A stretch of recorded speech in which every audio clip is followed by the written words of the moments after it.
Railway Navi Mumbai से बड़ी खबर। यमुना सामाजिक शैक्षणिक संस्था द्वारा आयोजित यमुना स्त्री सम्मान समारोह भव्य रूप से संपन्न हुआ। कार्यक्रम की शुरुआत दीप प्रज्वलन से हुई। मयुरेश चौधरी चला या सोनालीताई आपल्याला विनंती असेल पाहुण्यांसमवेत आपण लख प्रकाश खरतर आजीच्या आठवणीतून आज राजमाता राष्ट्रमाता जिजाऊंना पुष्पांजली वाहताना लोकनेते रायगडचे भाग्य विधाते सन्माननीय रामशेठ ठाकूर साहेब यांच्या पवित्र शुभास्ते कुणाल जिगरत यांना विनंती आहे मृणाल कुलकर्णी श्री गणेशाला वंदन करून पुष्पांजली त्यांच्या चरणांवरती समर्पित करतायत। क्रांती ज्योती सावित्रीबाई फुले यांची लेख तथा राजमाता जिजाऊंची लेख पुष्पांजली वाहतायत आणि पहिला दिवा रामशेठ ठाकूर साहेब यांच्या पवित्र शुभास्ते आईच्या स्मृतीचा गंध खरतर गळगळत राहावा याच्यासाठी आजचा हा पहिला दिवा सन्माननीय रामशेठ ठाकूर यांच्या पवित्र शुभास्ते जोरदार टाळ्यांचा प्रतिसाद आपल्या सर्वांकडून अपेक्षित आहे। दुसरा दिवा स्त्री शक्तीच्या गौरवशाली खरतर कर्तृत्वाचा मृणाल कुलकर्णी यांच्या पवित्र शुभास्ते, जिसके बाद एक शानदार रंगारंग सांस्कृतिक प्रस्तुतियों का आयोजन किया गया। इस मौके पर मशहूर अभिनेत्री मृणाल कुलकर्णी और वरिष्ठ समाजसेवी लोक नेता रामशेठ ठाकुर विशेष रूप से उपस्थित रहे। इस सम्मान समारोह में विभिन्न क्षेत्रों में उत्कृष्ट योगदान देने वाली महिलाओं को सम्मानित किया गया, जिनमें शामिल हैं शकुंतला रामशेठ ठाकुर सामाजिक एवं शैक्षणिक योगदान, मृणाल कुलकर्णी कला क्षेत्र में योगदान, प्रमदा बिड़वे प्रशासनिक क्षेत्र में उत्कृष्ट कार्य, डॉक्टर शीतल जोशी, डॉक्टर समिधा गांधी, डॉक्टर कीर्ति समुद्र, डॉक्टर प्रकाश निगुकर, डॉक्टर जिज्ञासा विजय कडू चिकित्सा क्षेत्र में अनुकरणीय सेवा, सुरेखा म्हात्रे अकादमिक क्षेत्र में योगदान, अनुराधा उर्सल रिया पाटिल खेल जगत में उपलब्धि, प्राची ठाकुर कला क्षेत्र में विशेष योगदान।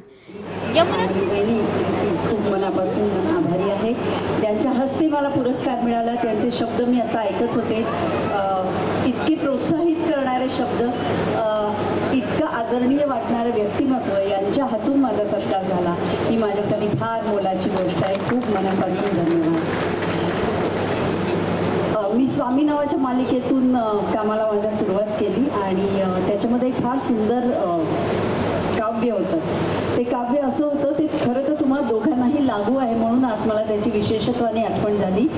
त्याच्यात म्हणतात की खरा राजा कोण आहे, खरा पिता कोण असतो, तर जो जनतेचे रक्षण करतो, पालन करतो, धारण करतो।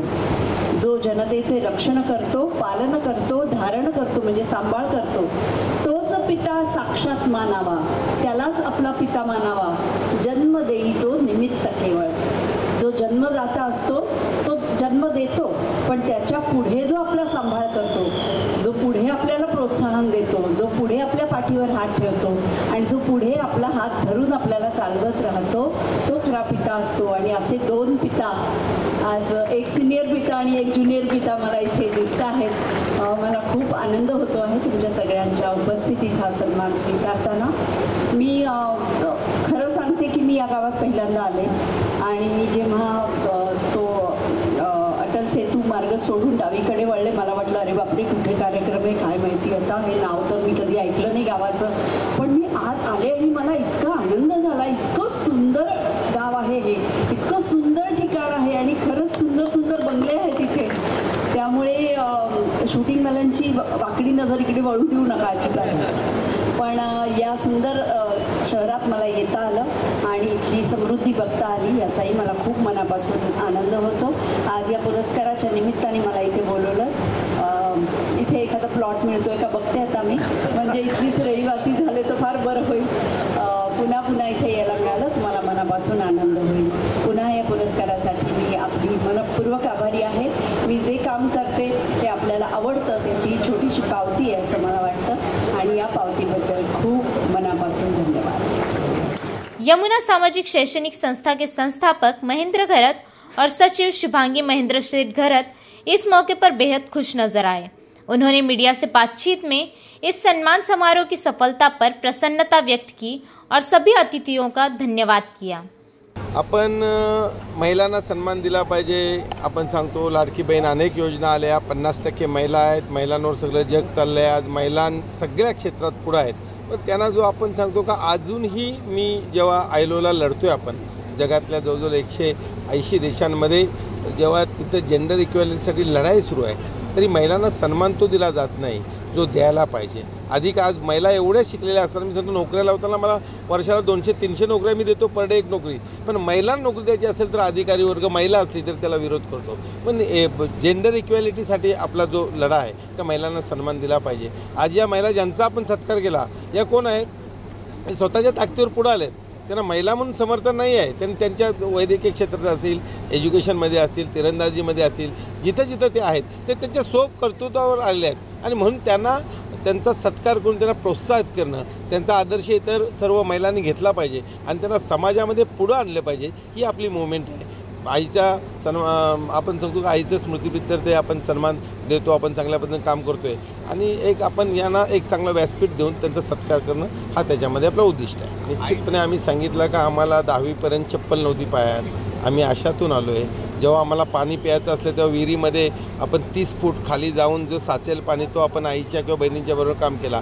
अनेक वाईट परिस्थितीमध्ये आम्ही एकत्र आलो. आपल्याला घेऊन काय नाही जायचं. आज हे बंगला आहे, मी लोकांना होतो आई वडिलांची ज्यांनी सेवा केली त्याला पैसे देऊ छप्पर फाडके देतो. जेव्हा आमचं लग्न झालं माझ्याकडे काय नव्हतं. शुभांगी काय महालक्ष्मी आहे, जसा आईचा सन्मान आहे तसा शुभांगीचा सन्मान आहे आणि म्हणून शुभांगी सतत बरोबर असते आणि महिलांचं कॉन्ट्रीब्युशन आपल्या आयुष्यात फार माझं मोठं आहे आणि म्हणून आपण हे पुढे न्यायचा प्रयत्न. जसं आमच्या बाजूला आता हे लेकीसून आहेत, या कोण आहेत, या मी कुटुंबाचा प्रमुख आहे आणि मला वाटतं की माझ्या लेकीसून विमानात फिरल्या पाहिजे, त्यांना सन्मान दिला पाहिजे, त्यांना सगळे. म्हणून आपण वैष्णवी काश्मीर केली. त्यांना दरवर्षी माझी तुळजापूर आणि याच्यासाठी बस ओपन असते, तारखा देत नाही म्हणून अडकते. त्यांना जिथं फिरायला जायचं आहे तुम्ही गेल्या पाहिजे. गुणागुण आता दुबई त्यांनी एवढा चांगला एन्जॉय केला, लिमोझिनमध्ये फिरल्या, मजा आली. त्यांनी का परदेशात गेला 2 महिने आम्ही पासपोर्ट काढत होतो. कोण जातो त्यांच्याकडे पैसे असतील नवऱ्यांकडं, पण फॉरेनला कोण लाख रुपये खर्च करतो आहे. आपल्याला पैसा दिला आहे तो समाजासाठी गेला पाहिजे. मी सांगला 1000-1200 घरांना लोकांना पैसे दिले असतील. अनेक गोरगरीब माझ्याकडे येतात, आजारी कॅन्सरवाले आहेत, डायलिसिस अनेक पत्रकारांना पण मी अनेक लोकांना घरांना मदत केली आहे. सगळ्यांना माहीत आहे, सांगायची गरज नाही. आपण 1200 ते 1400 लोकांना घरांना मदत केली.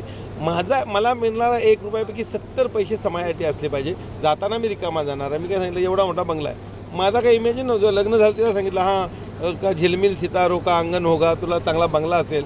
पूर्वीचा बंगला मी तसा बांधला होता, हा बंगला ऑटोमॅटिक देवानं डोनेट केला. इलेक्शनला पडलो आम्ही, 3.5 कोटीचा त्याच्यामध्ये लॉस झालं. पहिले दागिने 50 लाखाचे विकायला, कुठली बायको दागिना विकून देते, फक्त माहेरचा हात तिने काढला. आज त्याच्यापेक्षा दुप्पट दागिने दिले मी, जगभर फिरते. पण एवढा मनाचा मोठापणा पण होता. आईचा जसा ते आमच्या उपकार आहेत तसे तिचेसुद्धा आहेत. नाहीतर 3.5 कोटी माणूस गेल्यानंतर डायबिटीसची गोळी सुरू झाली, 4 वाजता झटका यायचा असं उठल्यासारखं. पण तेव्हा लेकीने आणि शुभांगीने सांगितलं जेवढं विकता येईल तेवढं विका, पण तू आमच्याकडे पैसा नाही राहिला तर तुम्ही असले पाहिजे, तुम्ही असले तर आम्ही आहोत. हे असं कोण बायको आणि मुलगी कोणाचा हे देत नाही. मुलगा फॉरेनला शिकत होता, 50 रुपये महिन्याला पाठवायला माझी अडचण होती. जेवढं तुम्ही तर मला 25 वर्ष ओळखताय. म्हणून या सगळ्यामध्ये महिलांचा माझ्यामध्ये फार हे आहे. लेकीने सांगला विकून टाका तर टाका, मी आता शिकते, भाऊ शिकला, आमची तुम्ही चिंता करू नका, असं कोण सांगणार नाही. आणि म्हणून मी घर विकला, दागिने विकले, प्लॉट विकले, तर वरती आलो. आता पुन्हा देवाने छप्पर फाडके पैसे दिले तर संपवू का नको संपवू? येईल. आता पत्रकारांना काय कमी करतो का मी? सगळ्यात जास्त पत्रकार माझ्याजवळ आहेत की नाही आहेत? बरं आहे, मला नाही उभा राहायचा नाही, मला काय करायचा, तरी पत्रकार आहेत, महिला भगिनी आहेत, सगळा जग आहे आणि जगाचा. आणि ती आईवडिलांची पुण्य आहे. आईवडिलांना 27 वर्षे सांभाळले. मी ज्याला 87ला ग्रॅज्युएट झालो, मी त्याला 1100 रुपयात स्टार्ट तरी 1000 रुपये आईकडे द्यायचो, 100 रुपये फक्त मला STच्या तिकिटाला, ST बसने मी जायचो. आज देवाने रेंज रोड दिली, हे दिला आहे. जगामध्ये 161 देशात निवडून याचा सन्मान आला. काम करतो आहे. आमच्याकडे लेबरमध्ये आणि हाऊसकीपिंगवाले पण केलॉगमध्ये 60,000 पगार घेतात, पण त्यांना ऑर्गनाईज काम करणे 38 केसेस झालं. लढाई फार मोठी आहे, लढाई संपली नाही, पण लढण्याचं काम करतो आणि त्याच्यामध्ये जेवढं चांगलं करता येईल तेवढं करू. मला कसं प्रत्येक माणूस हॅप्पी असला पाहिजे. मग माझ्या बहिणी आहेत, लेकी आहेत, सुना आहेत, बायको आहे, पोरगा आहे, त्यांना द्यायचं देऊन टाकला. 25% माझ्या समाजाला जातील.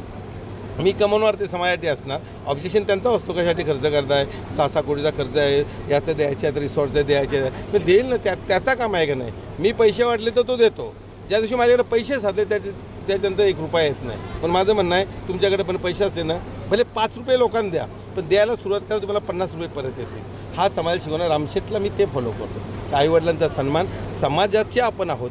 आपण हे समाजाचे पिता आहोत. आम्ही जर इथं आलो तर मी माझेच पूर्ण 500 कोटीची प्रॉपर्टी करणार काय? एखाद्याचं घर होत असेल 2 लाख दिले, 5 लाख दिले, 1 रुपया रेती दिली, विटा दिली, अनेक घरं आपण केली आणि त्याच्यामध्ये पुढं गेलं पाहिजे. आणि म्हणून आज कसं आहे, आपण दुसरं कोण असेल तर काय त्याला मतं मागायची आहेत. मला काहीच मतं नाही मागायची. क्रिकेट मॅचवरनं पैसे द्या, हरिनाम सप्ताहाला द्या, मंदिरांना द्या, तो देतोय. तो ज्या दिवशी द्यायचा थांबेल त्या दिवशी तुम्ही पण माझ्याकडे येणार नाही. कशाला येतं तुम्हाला, त्याला 1 रुपया देत नाही. मग तुम्हाला सांगतो का आपण आता सन्मान माणसाचा आहे. तुम्ही आणि मी सेमच आहे. देवाने आपल्याला एवढंच दिलं आहे. नशिबात माझ्याकडे पैसे आले तर समाजाचे असले, एवढं त्याचा उद्देश आहे. Okay. Bureau report FS news, Ulwe, Navi Mumbai.